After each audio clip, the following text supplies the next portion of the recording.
29 iyun 2025-ci il bir vacib və təcili xəbəri diqqətinizə çatdırıram. Zəhmət olmasa üstəgəl işarəsini bir dəfə vurmaqla kanalımızı takip edin. Rusiyanın Voronezh vilayətində Azərbaycanlılara qarşı geniş miqyaslı reydlərə və həbslərə başlanılıb. Bunu adı çəkilən ölkənin Novaya İzvestiya nəşri yazıb.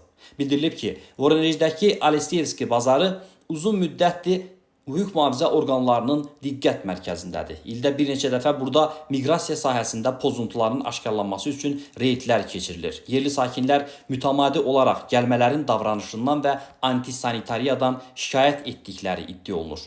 Rusiya Telegram kanalları və digər media qurumlarının yazdığına görə bir qrup miqrant yük avtomobilinin Rus sürücüsündən nəqliyyat vasitəsini ticarət məqsədi ilə bir neçə günlüyə saxlamağı tələb ediblər. Güya bazar sahibləri həmin şəxsləri təhdid ediblər.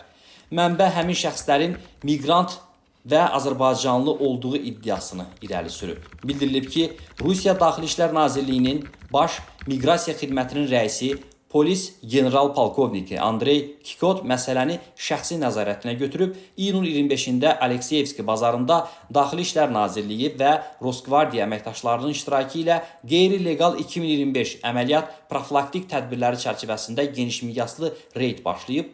Rusiya Daxili İşlər Nazirliyinin Baş Miqrasiya İdarəsinin mətbuat xidməti 3 tədbirin keçirildiyini açıqlayıb. Reyd zamanı 450-dən çox şəxs yoxlanılıb. 42 əcnəbi miqrasiya qanunvericiliyini pozduğuna görə inzibati məsuliyyətə cəlb edilib.